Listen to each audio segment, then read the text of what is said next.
Hello, Assalamu alaikum, everyone. Welcome to another episode of a live stream of discussion about Islam. But first,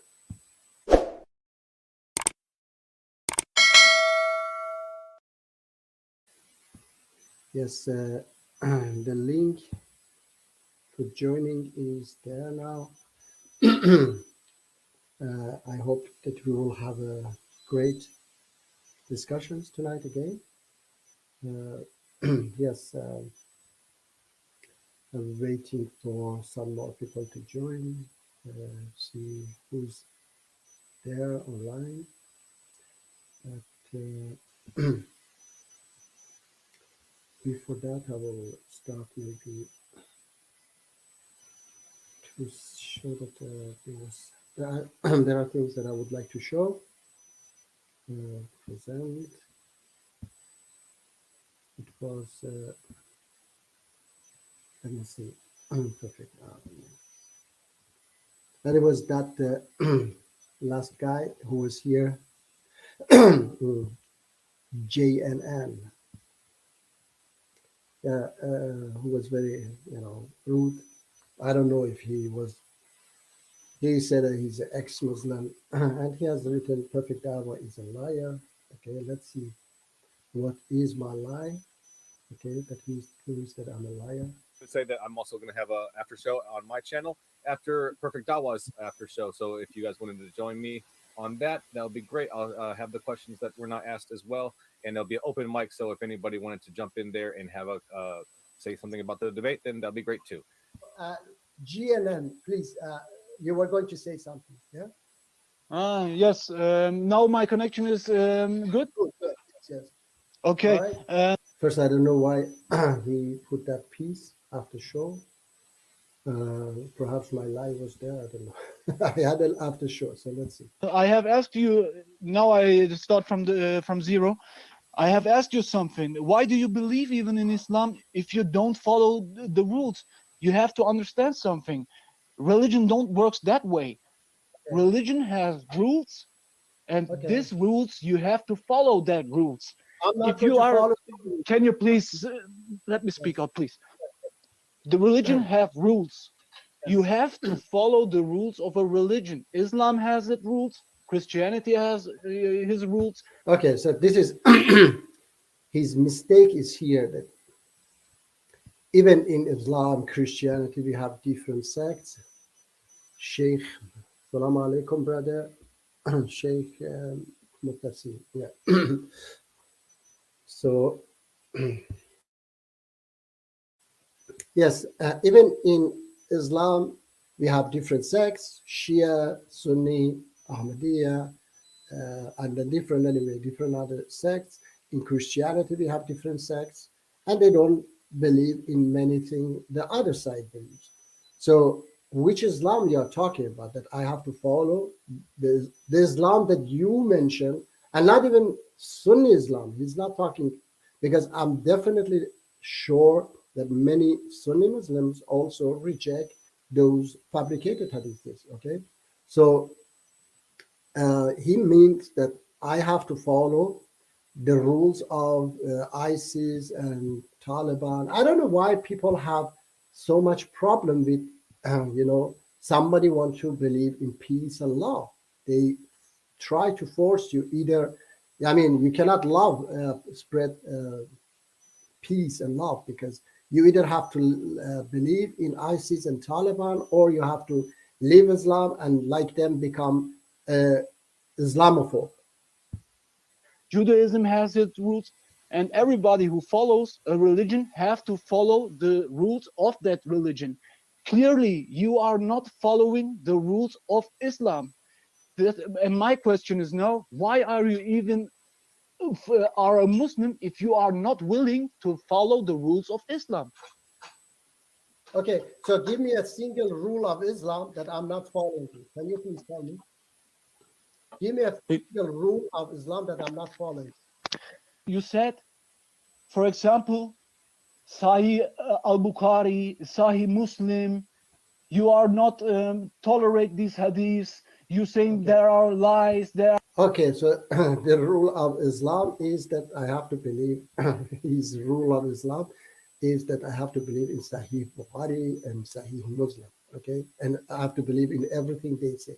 So where in Quran says that I have to believe in Sahih Bukhari and Sahih Muslim to be a Muslim.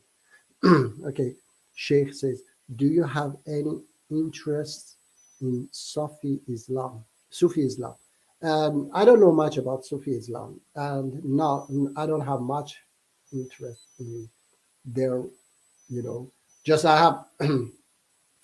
I mean, I haven't really studied deeply. Just see that they dance, and I don't know much about them because, yeah, there is nothing that has been. I mean, I love Quran and I follow Quran, okay, and hadiths that follow Quran. So what Sufism says about Quran, yeah, you can explain for me the difference. So maybe I'll be interested. But so far, I haven't seen any. Yeah, salam alaikum, min nismatin. Salam alaikum, brother. Understand? So I don't know much about Sufism, but if there is anything interesting, and as I have said many times, I like anything that is, good for humanity. So if there is anything in Sufism that is good for humanity, then yes, I accept it. I like it. So, but it's not that I become Sufi, totally Sufi. So because if they follow Quran, and that's good. So I don't have to become a Sufi to follow Quran. I follow Quran myself. Yeah. Anyway, yes, this was this. are not Okay. accurate or stuff like that. All right. But the next book after Quran is Sahih al-Bukhari. Okay, They that's are your not book. No. that's not mine, and that is what I mean. You are not following core Islamic beliefs. Okay. Can I ask you something, GNN? Can I ask you a question? Can I ask you? Yeah. Ask me. How is there any fabricated hadith, or is there any fabricated hadith? The hadiths No, no. are sahih. No, I'm asking you a question. Okay. Are there fabricated hadiths? You are distracting now. Oh, sorry about that. So, okay, I removed it because he was so angry. Okay, and yes, but anyway, I have asked him to join if he wants, and yeah, let me see. I was going to. I had some comments with him as well. But anyway, I would like to play something. I hope Zagres will join as well. Last night we were talking on Brother Rashid's channel, and he also was talking to Brother Rashid, and I hope that he will join. I would like to share something because. Salam alaikum.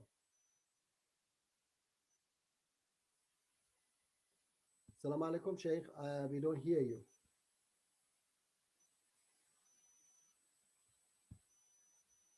I think you have some problem with your microphone. You can try to fix it. Hadith is online. Okay. Let me see. Okay. I share these. Zagros has been many times, saying that I believe in a smurf world, the world which I believe in, that one day we will, Quran says one day we will be righteous, everybody on this planet. So I believe in such a world that it's going to happen. Assalamu alaikum. I hear you now. Sheikh, I hear Hello? you. Yeah, assalamu alaikum. Yeah. You hear- Assalamu alaikum, brother. How are you, inshallah? Your volume is coming very low, but yes, I You think I can hear you. Maybe you can, increase the volume. or maybe I don't know how is it better for you now, or because microphone, maybe my microphone. Do you I hear me? think there's a problem on my side, but All right. Okay. I think you can. I'll just carry on with this, if that's Okay. okay. Yes, please. Yeah.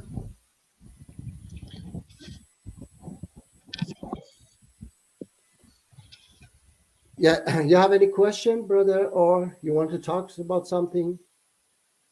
Do you want to talk to about something? You can hear me, right? Yes. Yes, I hear you.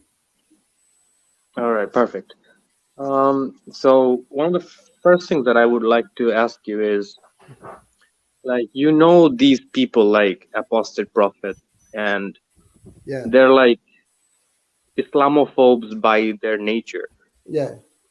and it's sort of like, you're going into a place where you will be exposed to rudeness and insensitivity Okay. and things of that nature. Okay. So I appreciate that you are like bringing the word of Allah forward Okay. and doing a good deed. But I also think that, do you think that sometimes you are wasting your time, or not wasting your time, or like your energy could be invested better in some other cases, All right. Okay. Yeah. All right. Let me explain for you, brother. First of all, I don't think that it is waste of time because many people have listened. Okay. There are hate mongers who do not accept anything. I know. Okay. But there, I have gotten many positive feedback as well. Ex-Muslims who came to my channel and they wrote that we wish that there were more Muslim like you. You know, so I have gotten, even if there is only one person in each of these debates, I can change their mind. I think it is worth, okay? And yeah, I have been trying to any other platforms and talk there as well. But of course, for example, these Muslim platforms, because they cannot answer my questions, they don't allow me. So these are the only platforms that I can, go and talk. And everybody, even this AP himself, the first time I had a debate with him on his channel, he liked it. He wished me good luck. But unfortunately, I've said, because I think he has interest, okay? And I think his interest is that spread hate against Muslims, because without that, he will not be able to, have a good living, perhaps. I don't know. He make videos and then he get commercial and then so on. So if he start to accept that no, there is a good side of Islam, or good interpretation of Islam, nice interpretation of Islam and Quran, then perhaps he will be out of his job. That's why he refused to accept. Yes, I understand.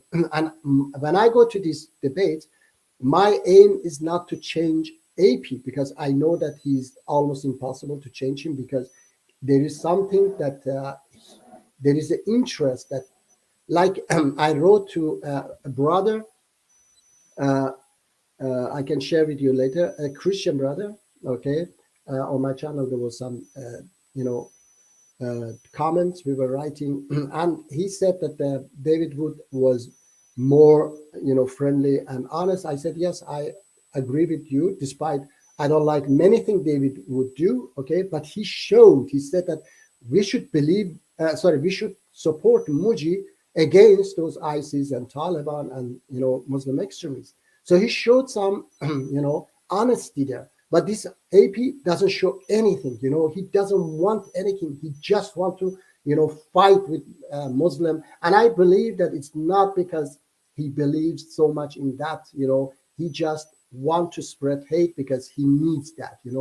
It is in his interest. So that's what I believe, and that's why I go to debate, not because of changing AP, just because to change other people. Yes, brother. Yes, that's a very nice thing to hear, and I appreciate that you keep Thank you. on this how do I say this, goodwill, Yeah. where in behalf of me, I would, like I would turn off my computer and just Yeah, I be understand. angry, I'm I'm a very patient. Okay. Yeah, And and you stay up really late at night to do these debates, which is very appreciative, and God rewards you. I thank you hope very much. so. Yeah, thank you very much. Actually, once last debate with David Wood and AP was until 5:30 in the morning. Let me uh, show you, read for you something from Quran that okay, that yes, Allah Subhanahu wa Taala says that, and chapter 16, verse 126, and if you're patient. Sorry, if you're that no, that's chapter 16, verse 127. And be patient, O Muhammad, and your patience is not but through Allah, and do not grieve over them, and do not be in distress over what they conspire. So I, I try to be as calm as possible. Okay, and yeah, sometimes I might become angry with these extremist Muslims more than them, because they start to say crazy things about Islam, and despite they call themselves Muslims. Okay, so that's I might get a little bit upset with them, but with non-Muslim I'm more what is it, calm. All right. So I would like to say that this Zagros, he says that the way the word I believe in is a smurf word, something that's kind of impossible. Okay, and I want to show him, if he watch it later, I want to show him that this is a city. Okay, it is a smurf city, if you want to call it. Okay, it's a city that the Iranian organization that I'm supporting, they are fighting against Iranian regime, and they are in Albania. They share everything with each other. Not a single dollar is among them. They don't buy, they don't sell anything to each other, and they work together for freedom of Iranian people. And Alhamdulillah, their work is showing off now in Iran. We see that the revolution is all because of them. They are the leaders of this revolution, and the young people who are on the street. So this city exists, okay, but it doesn't mean that it will always stay only one city. Just because it hasn't happened yet, it doesn't mean that it will not exist. Okay, so when it is possible in this small city, then it is possible in on entire planet. And I believe that Allah subhanahu wa ta'ala says that it's going to happen. He says that I remove it now. He says that one day the what is it? The world, the entire humanity will become righteous, and that's the Mahdi concept. All these things in Islam shows that one day we are going to live in peace and love, no fight, no nothing bad will happen to in this world. So that's and then last night he was talking to Brother Sayed. Brother Sayed is here. Assalamu alaikum, Brother Sayed. And yeah, he was talking to Brother Sayed as well about slavery, and he was talking himself about that, how the workers in the West are having it. That we have a lot of rights here. And yes, I would say to Brother Sayed, now he's listening, that even more than what they were telling you. So, and I know that even this system that we have in countries like Sweden is a dream for many people. If you talk to them about such a system in Sweden, that you might, when you get out of your work, you will get salary if you cannot find job. And it is in Sweden is up to 1 year. Okay, you get salary up to 1 year. It's kind of 80% of your previous salary. And of course, you have to search for job, and you have to prove that you are searching for job. And after that, if you don't find a job, then you go to what is it? Social benefit. It is. I think maybe it is called. So they will help you if you don't find a job until that time. So this system is quite a dream system for, let's say, a village in Afghanistan or in some very undeveloped countries in Africa. They would never believe that all such places exist, okay, until they see it. And so this is, I say, some people are in the mother womb, yeah, in the womb, and they don't see there is a greater world outside that womb. They think the entire world is that womb, yeah, the mother's stomach. So they don't know that there is a better world outside. That's why they reject it when you say that it is possible. Brother Sheikh, please.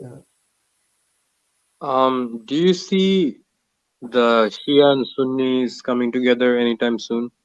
I see that not only Shia, Sunni, the entire humanity one day will come together. But mostly, yes, from Islam, because It's the internal conflict. So this is yes, why I'm yes, saying in that. I understand. So this is also, I always believe that every single problem is because of system that we are living in, and those who try to spread conflict and hate among us, they have an interest in that. Okay, so when this interest will disappear, then they will stop to do such things. Like even in Middle East, the Western countries try to support Iranian regime so that Iranian regime spread fight and hate and threaten Arab countries, the Sunni Muslim countries, and then they can sell their weapons. And as long as there is conflict there, they buy cheap oil and so on. So they always have an interest in spreading hate. And I know that in my home country, for example, that British, I know that it's British have had this, old policy always says that divide people and rule them. Okay, so how to divide them to push on these differences they have, yeah. And I know that in my home country there were a lot of these mullahs who were getting money from British embassy and spreading hate against Sunni Muslims, So this will disappear definitely when we will have a democratic government, and we get rid of these mullahs who sell religion and their business is just religion. Yes, brother Sheikh.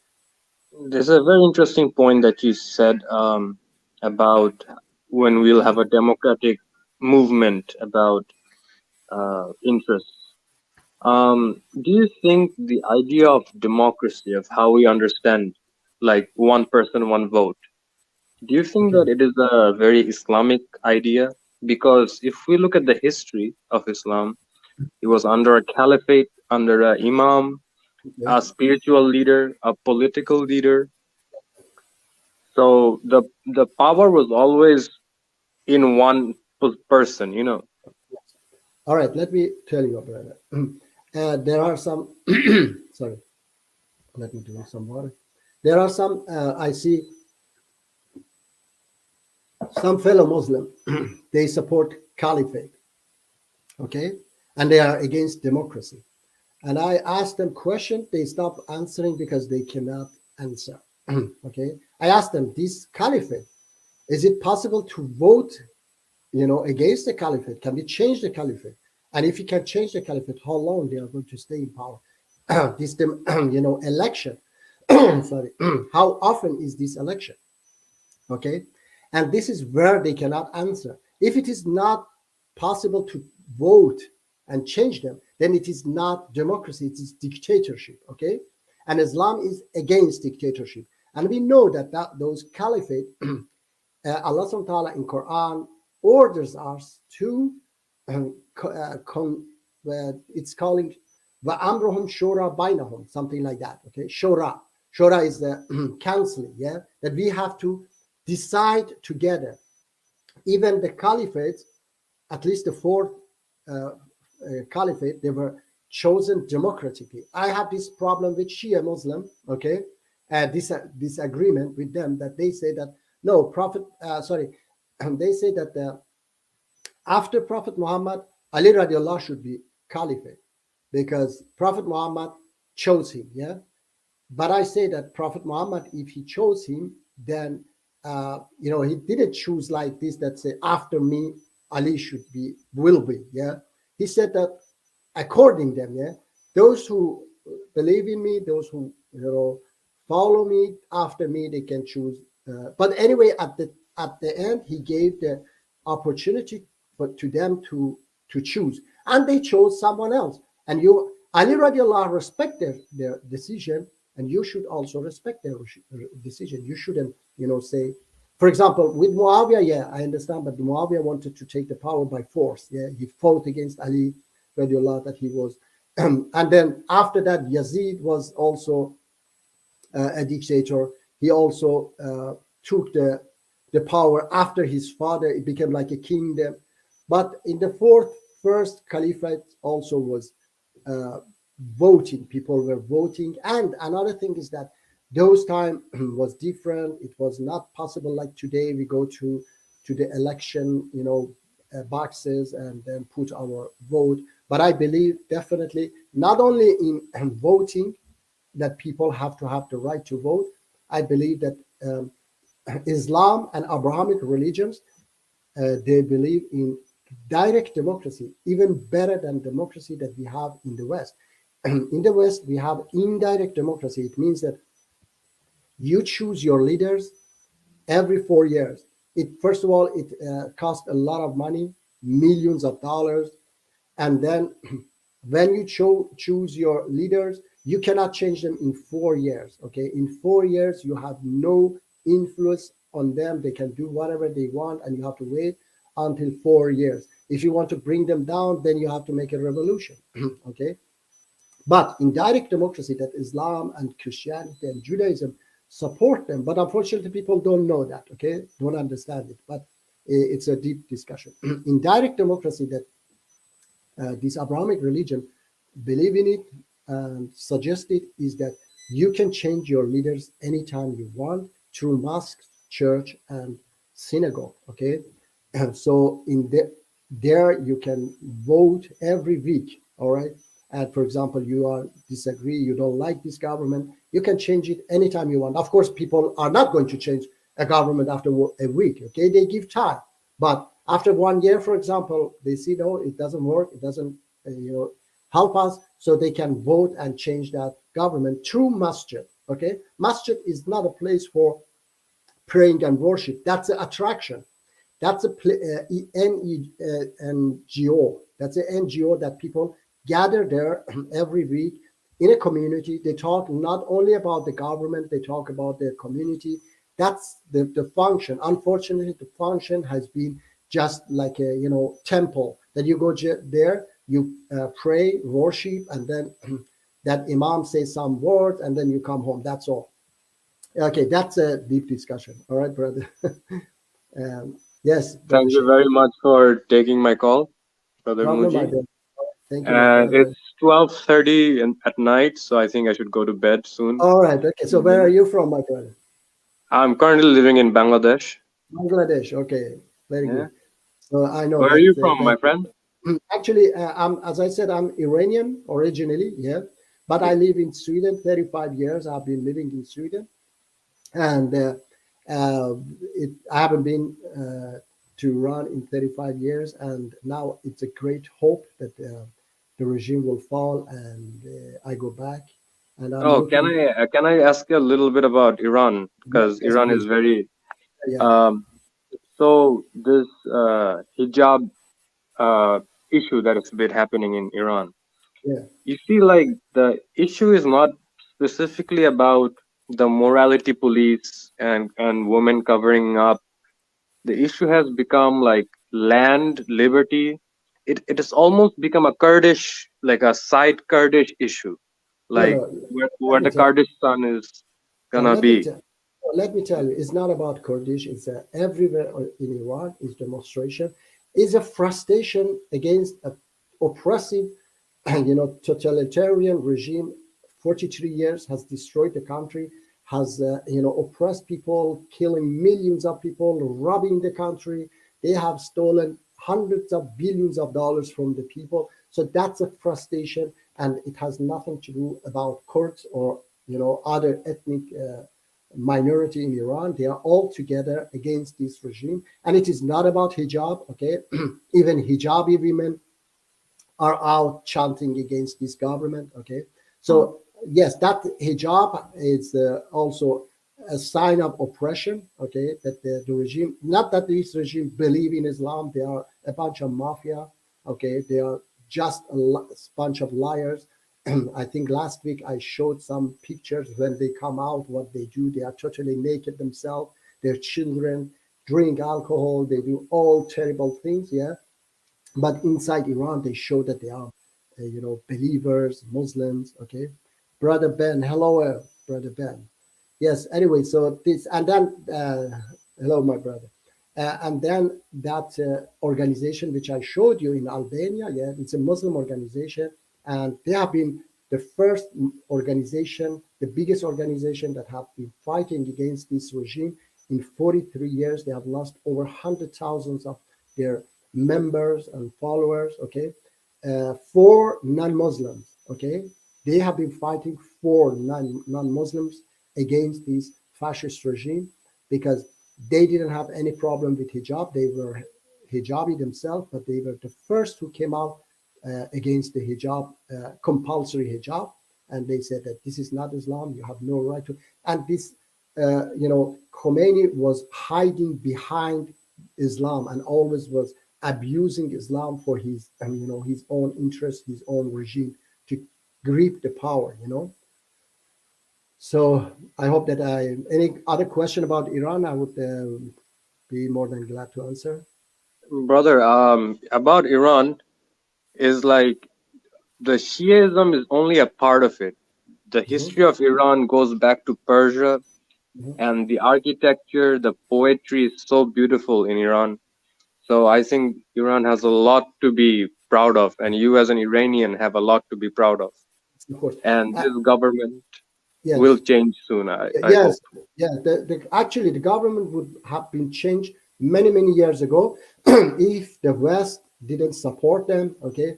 This organization, the city which I showed you, they were in Iraq. They had an army, and the women, men, they were fighting against Iranian regime. In 2003, when USA and UK occupied Iraq, and Iranian regime asked them to bomb this organization, and they did it. They bombed the organization. They disarmed them. And they tried to destroy them in favor of Iranian regime. Okay. But they couldn't because, alhamdulillah, this organization was strong, and they got their inspiration all from Islam. Okay, all inspiration they got from Islam, and they could stand these, all these pressures.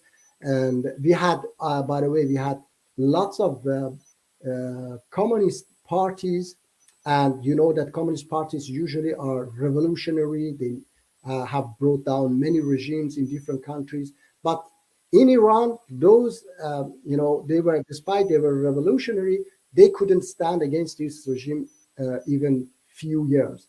So we see the power of religion, how important it is. If we study this organization and see they stood against, Iranian fascist regime, Iraqi regime at that time, who was a Shia puppet regime of Iran in power, and USA and UK, entire Europe, all of them wanted to destroy this organization, but they couldn't. Okay, so I believe that it was all because because they had this inspiration from Islam. And Islam, by the way, Iran is not just Shia. We have Sunni Muslim, we have Christian, we have Jews, we have all other beliefs and atheists and so on. Yes.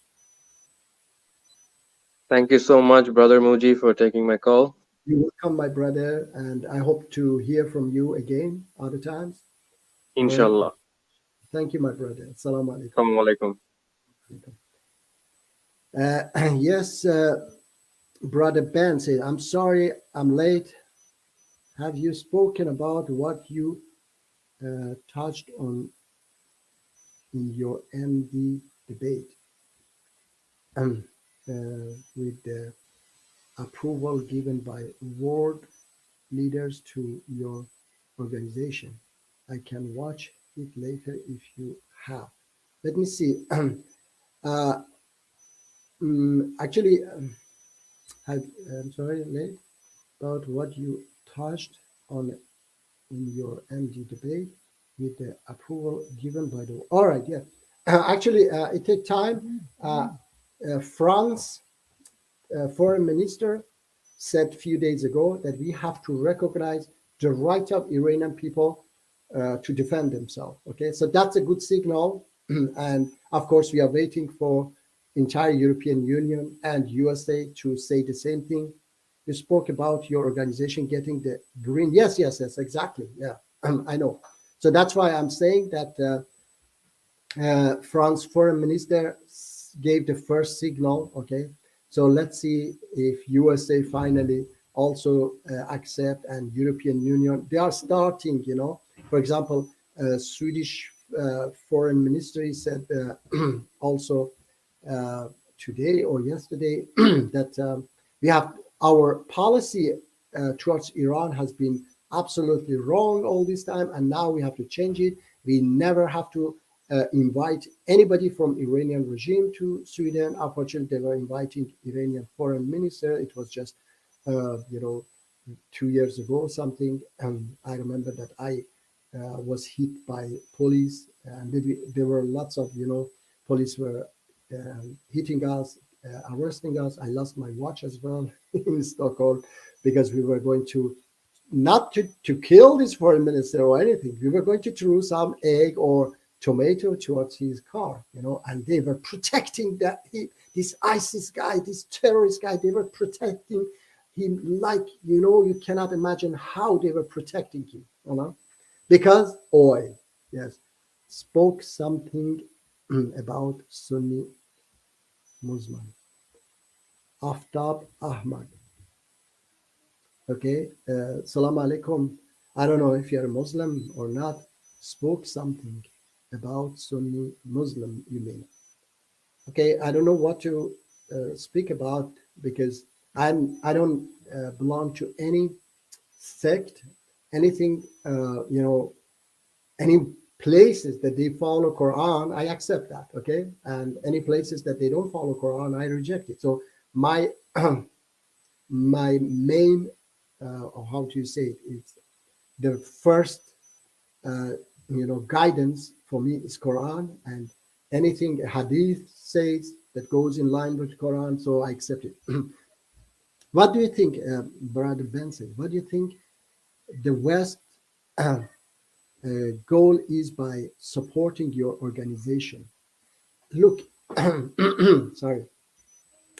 There are there are thousands of politicians in the West that they support my organization, but the main politicians there, those who take the governments, they do not, support my organization because they follow. This is what I understand. They follow a bigger, policy, which is called the globalism. Okay, the globalism. They have their own policy. They want, to share different countries between them and so on. So they benefit a lot from this Iranian regime, and they don't want to change it. That's why Obama, Biden, they follow this globalism, and that's why Obama tried very hard to write down that nuclear deal with Iranian regime in 2015, and he sent to Iranian regime over $100 billion.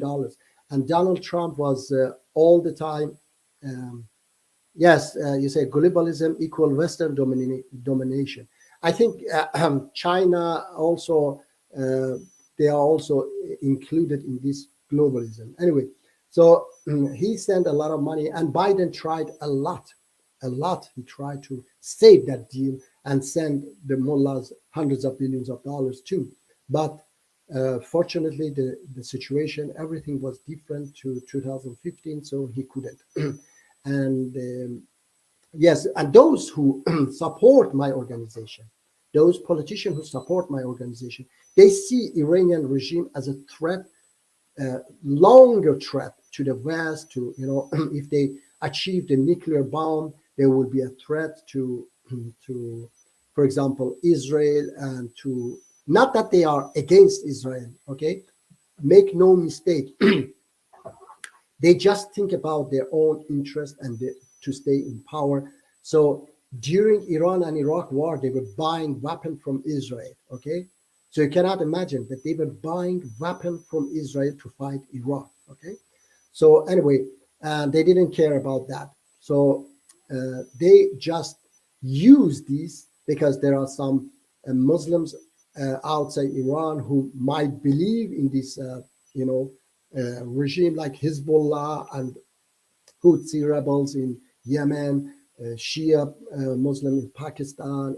I know that not only Shia, even I was living in Dubai, even Sunni Muslim, they think that, oh, Ahmadinejad is against the West, those who are against the West. So they try to, get support because they don't have any support inside Iran. So anyway, if they get nuclear weapon, they will be very dangerous even for the Western, world. And that's why those organizations, those politicians who support my organization, they want to get rid of this regime because they want a peaceful regime. That's why they support my organization. Yes, I hope that I have answered that. Aftab, I don't know if I answered your question because I'm not, I said that I'm not Shia nor Sunni, so I'm not going to talk much about these different sects. And I believe in something Shia says, and I believe in something Sunni says, and I reject in something both of them say. Thank you, my brother Ben. And there was also, I close it. There was a brother, I wish that he could also join us, a Christian brother, that I was having chat with him, and he was also quite nice. And I love to, have these peaceful people in here and talk to them. Okay, what are you saying about Halloween festival in Saudi Arabia? Saudi Arabia, I don't know what is that, but I have talked about that last week. Halloween, I do not like such a things because I have said that these are, capitalism, as I said, more than 10 years ago. We didn't have such a things in Sweden, and they realized that this is a very good way of, income and selling, stuff to people. So that's why they made it big here as well in Sweden, Halloween, and they take all opportunities to sell and sell. So yeah. Otherwise, Salam alaikum, my brother Khaled. Please join if you can. Wish to have a chat with you. Here is the link. My brother Khaled is a great brother, and unlike these AP and others say, "Oh, you are a tiny people." We are millions, but of course we are individuals, like brother Khaled, brother Rashid. Yes. And yes, brother Ben says, can you please speak a bit on the conflict regarding huge oil and gas reserve in Iran, Mujib? I don't know which conflict is that, but what you're talking about. But yes, Iran has a huge oil and gas reserve. I think it's third largest in the world regarding oil, and first or second gas reserve in the world. And it's not only that, you have a lot of other things as well in Iran. And unfortunately, the powers, they don't want that this region get democratic, the entire region. How long will you be on? as long as it's interesting and if people will join Brother Khalid as Quranic Islam. By the way, he's there. Those who don't know, they can join his stream as well. He has promised to go every second weekend. I wish that he can do that, but it's a great brother as well. Sorry, not conflict, the oil and gas. Who is trying to get it and how? Okay, so this is it's not only about Iran. Okay, I will try to come on maybe in a few minutes. No problem, my brother Khalid. We can talk about anything you would like. And yes, I'm here. So anyway, brother Ben, it is about the entire Middle East. Okay, so in 1952 or 51, Dr. Mossadegh got the power in Iran. He became a prime minister. Okay, and he was a democratic prime minister. He nationalized Iranian oil, which was taken for free by British. Okay, and British and USA, they made a coup d'etat against him in 1953 because they first of all they wanted.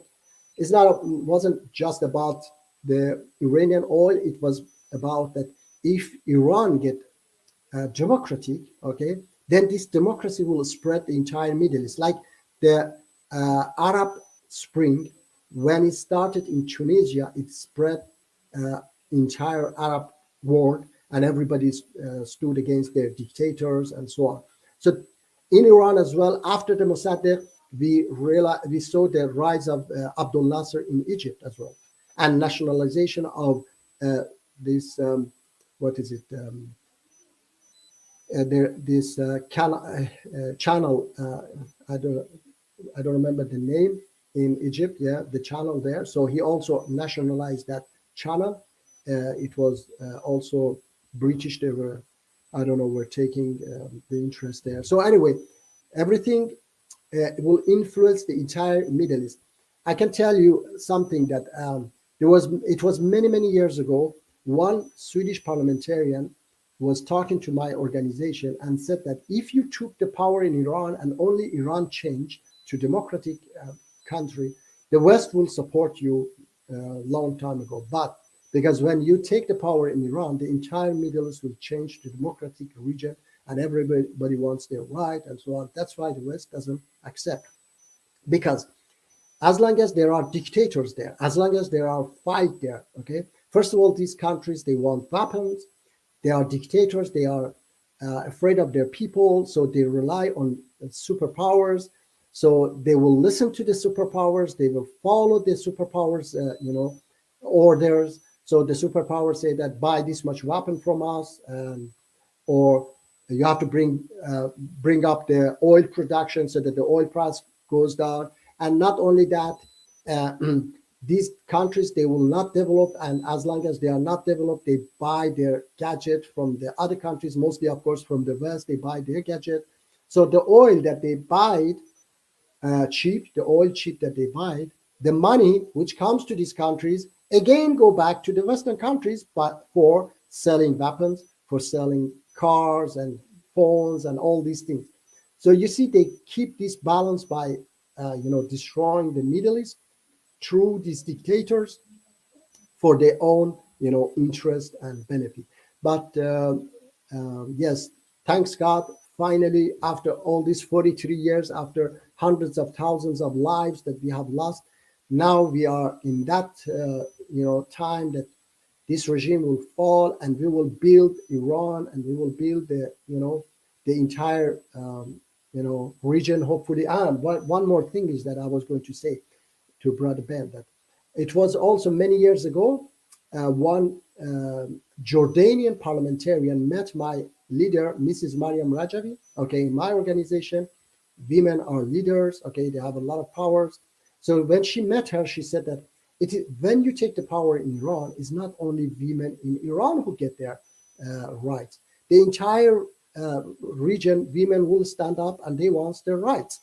Because especially that my organization, they are Muslims women who lead the government, the organization, and despite 70% of the members are men, 30% are women, but out of leadership, 70% are women. And the top leaders, there are 12, all of them are women. Not a single one is a man. So that because we believe that women have been oppressed the entire history, so they need to be lifted up. Okay, we push them up so that they can take their place. They can show that they can. Okay, unlike these extremists, they say that like this ignorant Daniel Isis Jew that says that women don't have to educate themselves. You know, they have said this entire history that women are, they have, they are not intelligent enough and they have to stay home. Yes, woo. Yeah, I wish that I was prepared and I could show you more about it. And we have a woman as a leader, president. Okay, so if somebody comes up and keep people busy and talk, then I will find for you some interesting videos so that you can see. There should be more of this in the world. Yes, unfortunately, they have been trying to stop them. Yes, but as I said, thanks God they couldn't. And I say, my brother, this is real. Okay, I know this organization. I've been following it. Yeah, they got all the inspiration they got from Islam, and they were Marxist groups, many Marxist groups who were crushed by this regime, even though they lost hundreds of lives. Okay, but my organization lost over 100,000 lives, but still stood against, these, all of them. Not only Iranian regime, yeah, those Marxist groups, they just were crushed a few years or few months fighting only Iranian regime. My organization was fighting not only Iranian regime. After 2009, when the Americans left their, protection to Iraqi Shia puppet regime of Iran, so they started to massacre them many times, and they were in Europe and U.S. terrorist list. These countries, they tried to destroy them, but they couldn't. And yes, finally, in 2009, a court in London and in European Union ordered these countries to remove their name from terrorist list because this organization is purely a democratic organization fighting against Iranian regime. And in 2012, a Washington court ordered U.S. government to remove them from their blacklist because also they didn't have a single proof that my organization is a terrorist organization, just because this organization was fighting against these fascist regime, and they didn't want. As I said again today, they are waiting for their approval that, okay, now we can have the gun and fight them back, okay? Because so far they don't allow this, Muji, I don't understand Armin and AP's problem with your organization. Have you received any apologies or kind words from any public ex-Muslim figures recently? I don't know what you're talking about, other ex-Muslims, but this Armin, I have played, actually, I made a short video about that he doesn't know anything. He has been hearing from, different places that, it's a propaganda, Iranian regime's propaganda against my organization to demonize my organization. And they make a lot of movies, $1 million movies against my organization to demonize them, okay? Because they know that this is the biggest enemy of that the regime, okay? So he has been hearing here, there, without any, research, understand? And when I was talking to him in summertime, he was reading from, this Wikipedia. He even didn't know anything about my organization, okay? Armin Harris, yes, and Nuria, yeah, APN. No, unfortunately, they, as I said before, I think that they don't allow me to talk because they cannot stand against my arguments, okay? And Harris Sultan is very openly said that, oh, we don't want to talk to you rosy picture Islam. Okay, so what? I you can, if you can um, prove that I'm wrong, then what is your problem? Okay, so their most problem is that I go against those, because they want to talk to somebody like Daniel, or this Sheikh, what is his name? Sheikh ISIS Al Hakim, yeah, that guy who was saying, we will kill, that guy. So they would like to talk to such a people to say, oh, look, you see, Islam is this, and he was even saying that thanks to this Sheikh, uh, we were saying, all we were saying, yeah, in all these years, he approved it. So they want to talk to such a people, not people like me.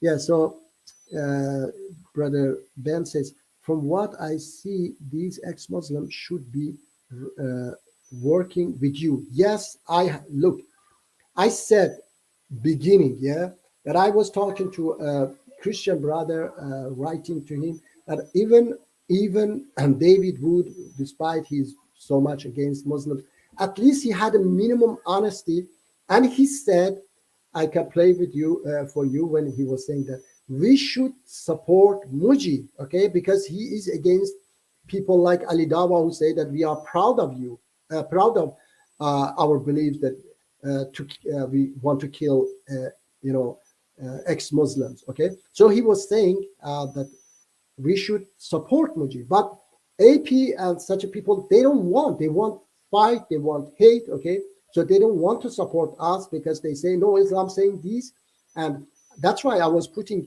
AP beside ISIS and Taliban, and he got so much angry because I said you also spread the same message, and you say to that ignorant Muslim who living perhaps in, I don't know, Pakistan, Bangladesh, or somewhere else, or Afghanistan, you and those ISIS and Taliban, all of you say that yes, Islam say that you have to kill apostate. Yes, Islam say that you have to stone adulterers. Okay, so you are doing the same thing. All right, so that's why he was getting angry. Oh, he started to offend me, saying bad words, that you put me beside them. And I say to Brother Ben, I have said it many times to these extremists as well, that I have said that you are also Islamophobe. You are on their side, because all these Islamophobes, they say that Islam is exactly what these guys say, Islam. So you are on their side, and you both are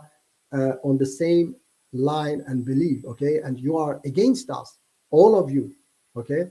So that's why he was getting angry. Yes, this Ali Dawa, and they of course, Ali Dawa hasn't been talking. I wish that I was in UK, and I could go to that park and meet him and talk to him directly, but he doesn't have live streams like me. And these, maybe you can do this favor to me, Brother Ben, okay? Because I myself, when I want to talk to them like this, EF Dawa, EA Dawa, what is the other one? Dawa Wise. They say you have to show your face before you enter. And I showed my face, they removed me. Okay. So they don't want to talk to me. Maybe somebody like you can call them and say why they are afraid of me, why they don't want to talk to me. They don't allow me, okay, at all. Despite this, EF Dawa wrote me a message, on my, when I send them a message on my email, they wrote me, despite you have a point, but we cannot give you a platform. Okay, so they recognize, yes, Hamzaddin, okay, yes, as well, and EF Dawa, mostly they go. That's a good idea. Yes, if you could, because I've asked people, but some people, they are shy. I don't know, they are afraid to talk. If you could do that, I would appreciate it, because I have asked MDD to, arrange a debate between me and Daniel ISIS Jew, and he said that, oh, it is not so interesting for my audience to watch two Muslims debating each other. Despite I think it's very interesting, yeah, for many people. So I have asked many times that I want, and I have had debate with scholars. Okay, they are on my channel. One of them was so ashamed that he even didn't, share the video because he was totally destroyed in that, that short debate. Despite I wasn't much debating him anyway, it was mostly about this fabricated hadith about stoning adulterers.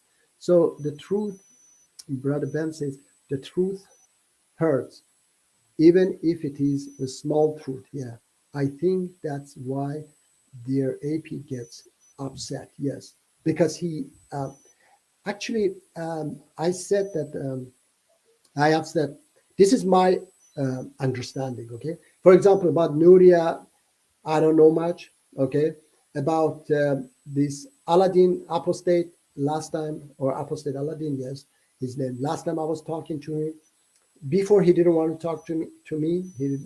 But I went and talked to him with a different name. Okay, and after we talked almost 1 hour, I think that he said that he was happy that he talked to me. Okay, and as long as it's like this is great. But AP, the first time I talked to him, I debate him on his channel. He also was like that. He was happy. He said that I wish you good luck. It's a much nicer, view of Islam, although it is not it's not in line with the, mainstream or tradition Islam, he said. But anyway, he liked it. But I don't know what happened. 2 days later, he changed his mind totally, and he started to become aggressive, hostile, because I think he started to think that it is against his interest. Everyone knew it was you. Yes, yes. After, yeah. Look, after I talked, yes, everyone understood. But before I went with a new Muslim name, when I go with my, channel name, Perfect Dawa, they know that it's me. So already from behind the backstage, they remove me. Understand? So sometimes I have to, if I want to, because I don't like being, censored, and I do whatever um, to speak, yeah, to have the freedom of speaking and to spread this beautiful message. And I don't know what is wrong with some people who like to spread hate and don't support this idea we have. No, you have to either believe in those, radical Islam, that's a terrible Islam, or you have to become ex-Muslim and fight Islam. Okay, there is no anything between for them. No, there is. Okay, we are not radical. We are not going to be ex-Muslim. And what we say, it is not totally, something that absolutely we make up with ourselves. It is not like that. We have been explaining, giving them, verses of Quran, clear evidences from Quran. Okay. Brother Ben says again, you and AP will meet again in the future in a different light, Majid. He has a new family and is probably under financial pressure. Okay, you will be good friends all one day. I think yeah, what I was going to say is that he said this time that he will not anymore debate me. Okay, so I don't know if he will ever do that. Okay, because unless the Iranian regime falls and my organization take the power, okay, and they show the beautiful view of Islam, okay, as I said, women take the power and women become, uh, on the top and so on. So, and then they rebuild Iran and freedom, love, and so on. Then they cannot say, "Oh, look at the Muslim countries. Which Muslim country is, a real Muslim country?" and so on. So why everybody run away? So Islam is this and that. So when that one will be totally changed, then maybe they cannot say anymore, no, Islam is what ISIS say. No, they will see that there is a different Islam as well. Okay. Yeah, I wish. While I will try to find something about my organization while we are waiting. We are waiting for Brother Khalid. Maybe he will join. Okay. Albania. Let me see. Yeah. Let me see. Okay. I cannot find image videos. Okay. Maybe this one. It's a commercial. Let the commercial go. Okay, now I will share. Assalamu alaikum, Brother Rashid. How are you, inshallah? Please join if looking good, Brother Majid. Yes. Here's the link. Majid, Brother Ben wrote Majid. I don't know who's Majid. So, yes, let me share this one because Brother Ben maybe don't know much about this organization. Yeah, you see here is that lady is our president, a Muslim woman, and the man is some politician. I don't know. It's some okay. Yeah, he's a Albanian prime minister. Okay, visiting Ashraf, uh, visiting our president, and this is the city. Yeah, that they built in. Aha, by the way, okay, this is one politician, Albanian politician. She's. Let me say something that this. You see, those women are also all high posited in the organization. Brother Ben, I have to tell you something. Okay, I think Brother Rashid. Okay, Brother Khalid said salam alaikum. Brother Rashid say I think he maybe wanted to ask me something yesterday, but he never got the chance to. Salam, Brother Khalid. Yes, Brother Rashid. All right. So let me say something, Brother Ben. Yes, that this city that I. Salam alaikum, Brother Khalid. Hey, assalamu alaikum. How are you? Alhamdulillah. Thank you very much, my brother. Welcome. I don't know, it's second time or first time you are joining. I know that I've been here before, but very briefly. Yes, I think second time. Yeah, that you are. Yeah, no, I think maybe second or third. I'm not sure, but yeah. Yes. How are you? Alhamdulillah, I'm fine. Thank you. How about you, my brother? Good, excellent. Yeah. So, yeah, I was saying that about this organization, yeah, that I support. That let me show the city, the big city. Yes, this was I don't remember exactly 2016. I think they moved there. Yeah, and Rudy Giuliani was the it's I had a drone video of that. That's a big city. Rudy Giuliani, he was former mayor of New York, 2001 when the September 11 happened. Yeah, so he was mayor of New York, and then he has been supporting this organization for a very long time, and he was there beginning when they moved from Iraq to Albania. Yeah, this organization, and after 2 years he came back, and because it was just the land. Yeah, after 2 years he came and saw such a big city they have built, and he said himself that if we were going to build this city in New York, okay, it would take us minimum 15 years, and with he said 600, yeah, and with 600, corruption cases. Understand? But this organization, because they don't work for money, they don't get a single dollar, yeah. So they could make this city within 2 years and without any corruption, because nobody make a single dollar. They don't have any personal life. Everything is, in favor of freeing Iranian people. Let me see if I can find.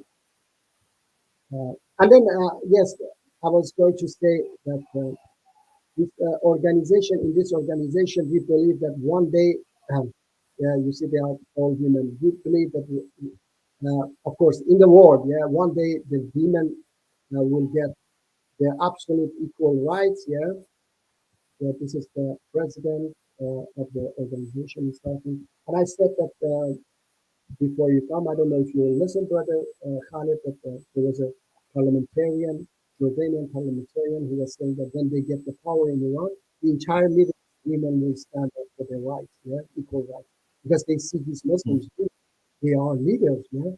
How come you say you cannot even drive the car, or you don't have any right, you have to sit at home.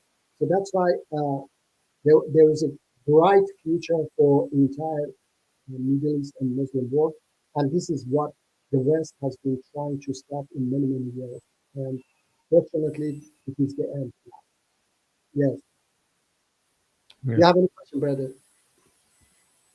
No, I'm good. Actually, no, wait, let me ask you about how did that, the debate about Quranic values, right? Yeah. Yeah, I never got to see much of it. I checked it out just earlier today. I was just looking at. I didn't watch. I don't have time to watch it all, to be honest.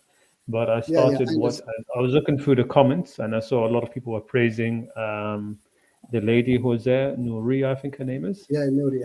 And her opening statement. So I decided just to watch part of that opening statement. Yeah. And I just switched off after a few minutes because. Yeah, I know. She was just saying a lot of crap. Yeah. And then yes, so I didn't get it. But she did mention something very interesting. She mentioned the Cairo Declaration of Human Rights. Yes. Okay. And what she did in her opening statements, she was comparing, which is weird because first of all, she wasn't discussing the Quranic values. She wasn't talking about Quranic values. She decided to compare the Human Rights Charter, the United Nations Human Rights Charter. Sorry, brother Khalid.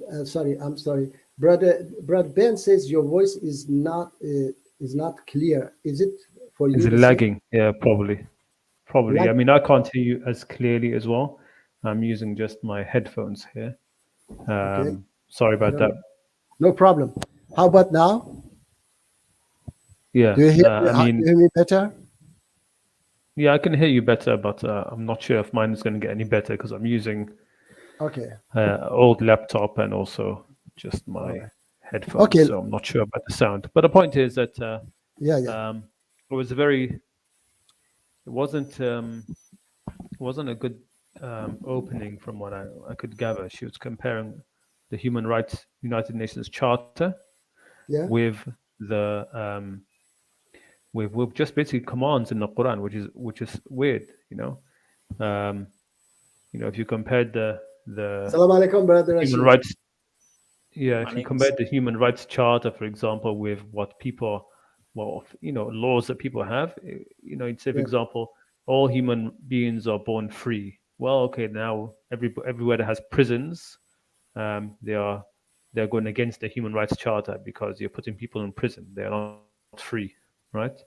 So I just found it very silly. But the interesting thing is she mentioned the Cairo Declaration of Human Rights, which has its problems, has a lot of problems because they mention inside in places the criticism against it. They mention Sharia, but of course, which Sharia are you going to talk about? You're going to talk about the Sunni, the Shia, the madhabs inside. But nevertheless, the first articles of that are pretty much almost very similar to the normal human rights. So the first article is saying, everybody has equality and freedom, etc. So if she was going to compare, as if she was comparing values, she's going to compare the Human Rights Charter, and she herself brought up the one which Muslims made, the Cairo Declaration of Human Rights. Why didn't she compare those two instead?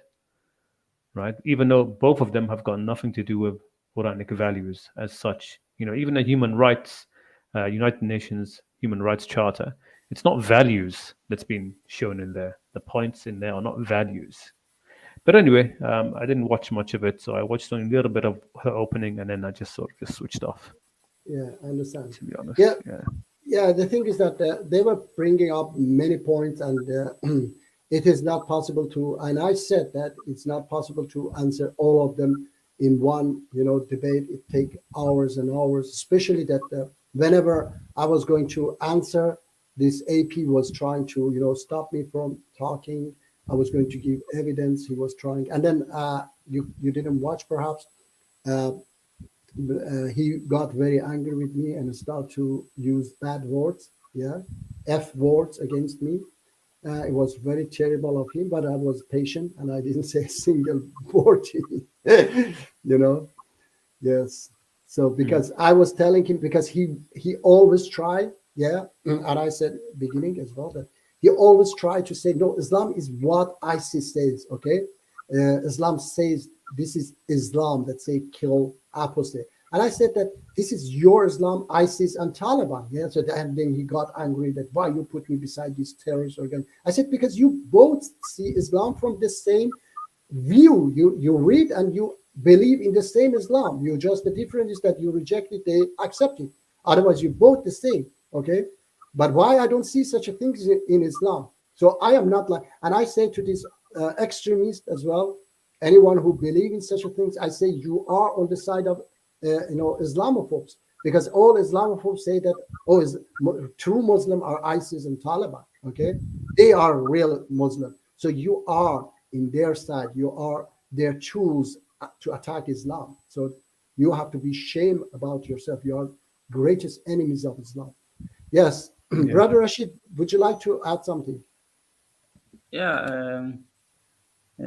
How's everybody doing? Yeah, Alhamdulillah. How about you, my brother? Yeah, Alhamdulillah. Alhamdulillah. Good to hear from you, Brother Khalid. Yes, of course. Yeah. Alhamdulillah. Yeah. Did you, the interesting thing about that debate is that, for example, in my introduction, right? I don't know if you watched that, but in my introduction, I brought up like 10 different values from the Quran, and none of them were like, they didn't touch on a single one of them. For example, my introduction, actually, I brought up all the different values, whether it is financial, whether it is I brought up financial, family, I brought up justice, I brought up all the equity, treatment of others, and all that stuff, and not a single one of them. I watched part of it. The thing about the thing about it, what I see is this: when it comes to the question itself, it should have, whenever you're having these kind of debates, the reason why nothing really comes of them, in my opinion, is because we don't settle down on one thing. Like, it's not focused. So if you're gonna debate something like Quranic values, you have to just, okay, what is a value? Well, what can qualify as a value? What can't qualify as a value? Now, in the Quran, really, the Quran doesn't have many values, which it has a lot of like maximums from which you can take values. But in terms of what is a value in the Quran, right? What is a value? It doesn't say, okay, the values are this, and the other. Right? There's commands which you can, the most general encompassing commands, you can take them. These are like the goals of the Quran, and these are what it values highly. So you can talk about, instead of values, you can talk about what the Quran values highly. What is the most valued target or aspirations in the Quran? So you need to sort of define mostly what we're talking about when we say values. Like now, when you talk about, somebody talks about what are your values, you ask somebody, oh, my values are, honesty, integrity, justice, right, freedom, all of these kind of things, freedom of expression. These are values. These are things that you value highly, right? So you need to then start talking about, okay, narrow down. When we're talking about these things, we're only going to be discussing about these things. You're not bringing in laws or rules or things like that. Now, yes, you might need to do that to show how how the Quran works towards these values, or how these things are held value by that. But generally, it's not something which is going to be it's not written in a way for values. Neither is the UN Charter of Human Rights. That is not really about values. That's about No, rights. it's not. Right? Just What are your just rights? Yeah, it's about the rights. What are the human what rights do human beings have? That's not the same thing as saying these are values, right? These sort of things, things need to be narrowed down a lot more. Also, I personally think that the way these debates are run, like the moderators, they need to be more active in understanding what the outline of the debate is and stopping anybody going out from it, right? Yeah, So that's true. like I said, when debating Quranic values, okay, you can give some leeway to one of the debaters if they're trying to make a point about a value. But if they're just going to go on and on about, oh, this happened in history and this happened there and Muslims did this, and I think she was mentioning the slave trade of Yeah. the Arabian Crusade. Oh, okay. Well, wait a minute. The topic is, are Quranic values good, right? So the moderator should sort of step in and say, no, this is off topic. Get back to topic. You're discussing about why Quranic values are good, right? So that's how it should be, but I don't think it's done in the right way. Yeah, Yeah, and then sorry, brother should say. The one thing that I also actually wished or hoped for that the debate would have been, it would have been like sort of like if it was sort of like an exchange. For example, okay, we present a value, we defend it, they counter, they produce something, we counter, we defend, and that kind of interaction instead of us screaming at each other. And I think that it would have been better if it was set up like that. Yeah, I mean, I didn't see all of it. I mean, but I could tell just from the sort of beginning and sort of like clicking in middle parts, I could tell it's just going to be in every debate, people like AP and others, they'll say the same things. So whether you're talking about whatever it is, no matter, they've got a number of things, they're just going to keep talking about and bringing those up. This happened, this, and that's it. And they are going to find if this debate had been is the Quran pro women, you would have found much of the same stuff, right? From what I saw from the opening, at least, a lot of the things which had been used again. So just a few things which are swapped around, but it's the same thing mentioned again because it's not focused. It's not focused on the actual topic at hand. Yes, and then I would like to say that they take those things. And whatever you say, explain for them, they will not accept it. It has to be what they have been, believing in. And then another thing is that about the moderator, he wasn't interfering very much to stop this AP from interrupting me all the time. It was as if AP had the control, And I was saying that many times I was calling him, Jazz, please stop him. Let me talk, And I was even asking for that 1 minute because he wasn't allowing me. Whenever I wanted to say something, bringing some, fact, he was trying to stop me. Brother Ben says that why I don't say peace be upon him when I say Prophet Muhammad. I say usually, but not always. So I don't think there is anything wrong with that, not saying it every time I say Prophet Muhammad. Yes. Yeah, interesting. Brother Khan, if you want to say something, I read the article. The article you posted. It's very fascinating. I mean, I found that it's quite interesting. Finally, that there's someone who is sort of an orientalist, who is non-Muslim, who is actually casting also a shade on that hadith. And do you know?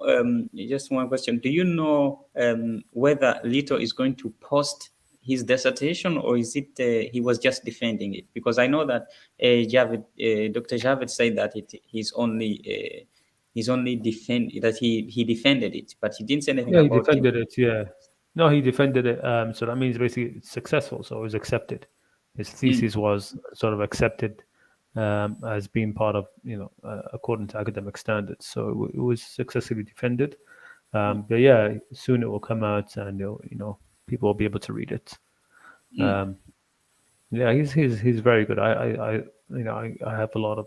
We speak privately a little bit on Twitter, and he is very good. He's got a lot of. If you check on his Twitter, he's got a lot of Yeah. excellent threads, a lot of articles. He started a blog recently, where he put a lot of his articles. I also made a Twitter thread about the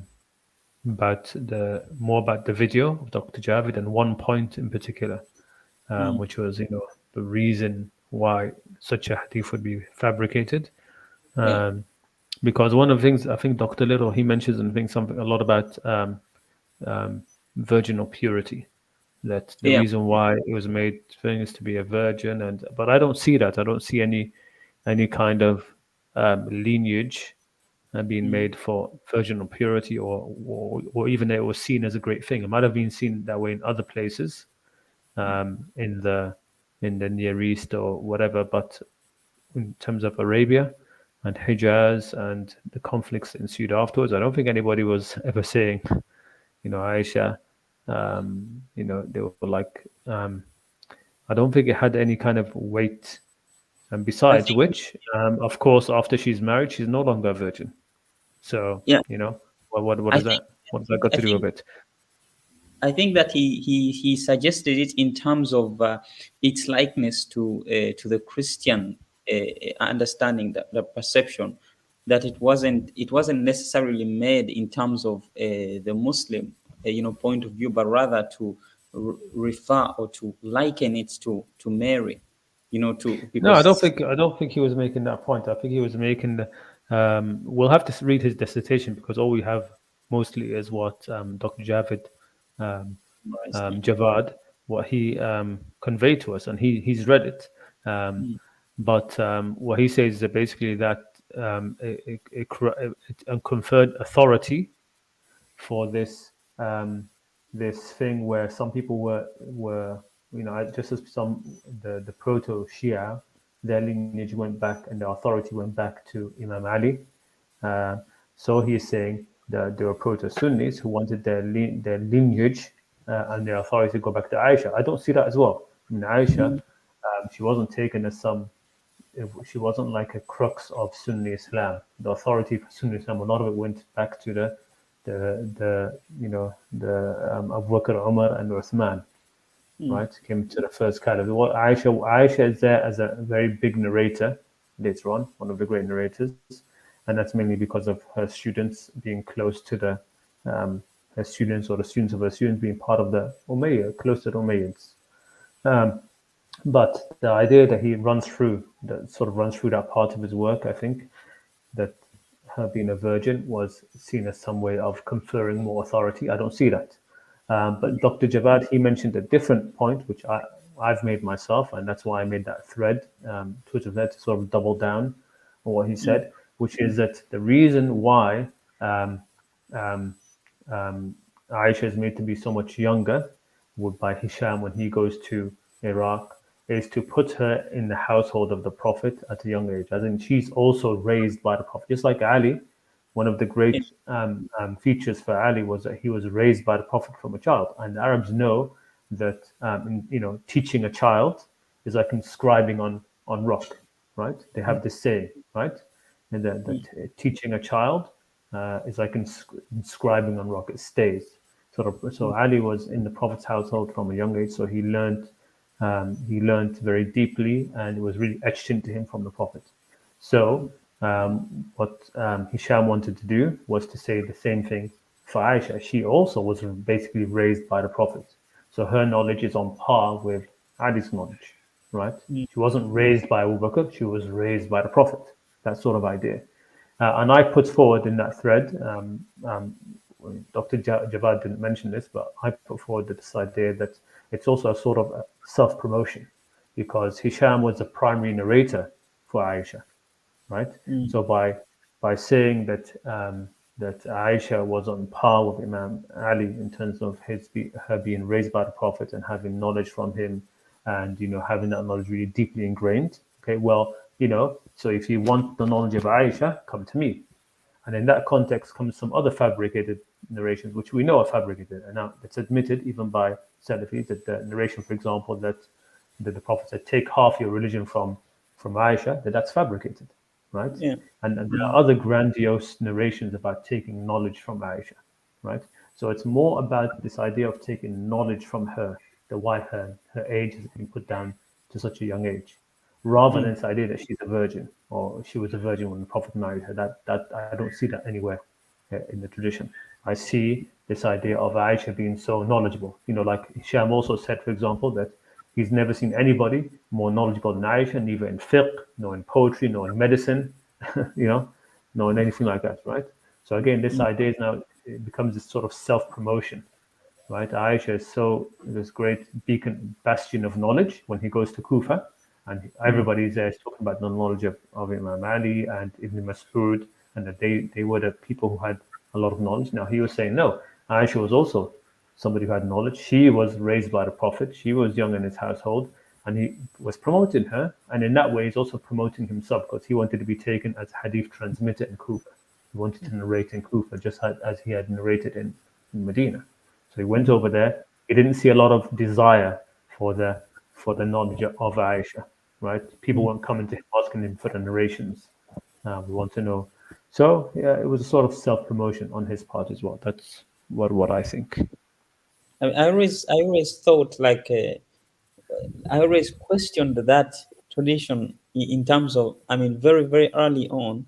I always thought like, why would Aisha have the need to tell us like her age when she got married and when she consummated? That's a very peculiar thing to actually tell.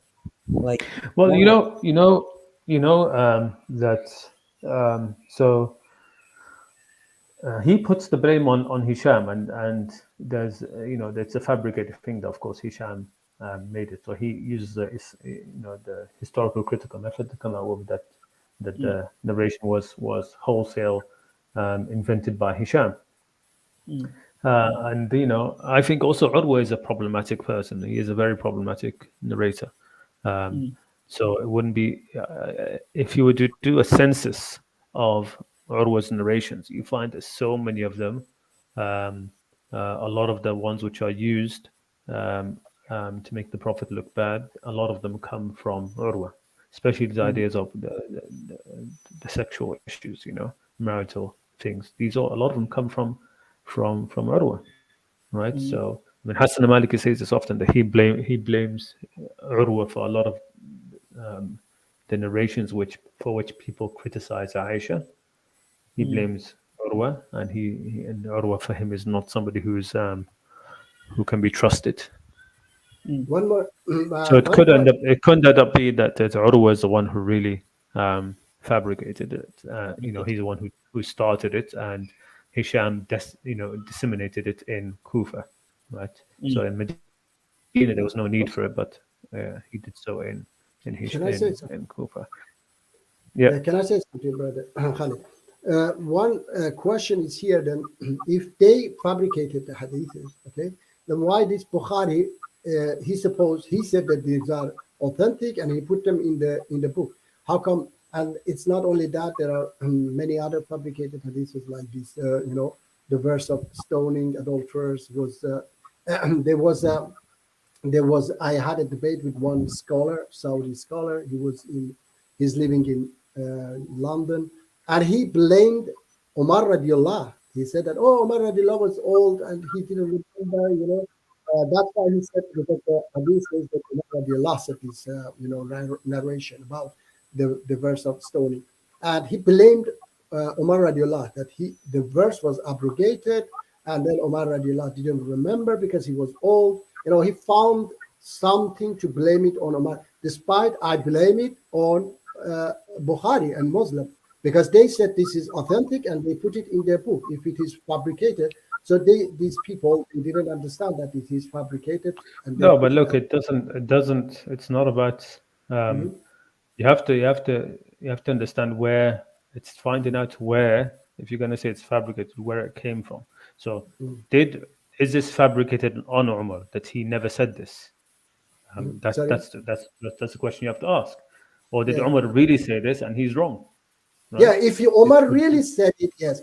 Even if Omar Yeah. really said it, then this Yeah, so Bukhari, it's irrelevant because remember, look, a lot of people are putting too much blame on Bukhari. There's a lot of things to take Bukhari to task for, but in the end, he was a collector. Okay, he was a collector. Now you can say, okay, why did he accept this hadith? He grew up in a certain situation. He grew up in a certain cultural environment. He was taught religion a certain way. There were some things that he would just accept because that's what everybody understood. So the idea of stoning the adulterer, that was something that was generally accepted. All of the scholars accepted. Everybody around him accepted it. He put it in, right? It's not some and he was in the end he was following certain ways of of of collecting narrations and assessing them, and he did what he did in that sort of way.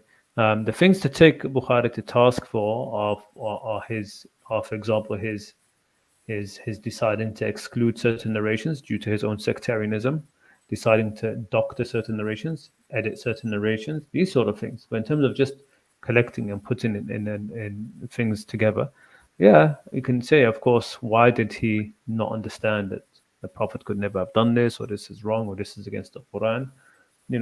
He was making a collection of narrations, which he put together as what he thought is most authentic. He wasn't looking to his whole criteria, okay, is flawed from the outset, right? So there's no point in sort of like taking the task for this narration. It's the whole method of Ahlul Hadith altogether, which is flawed from the outset.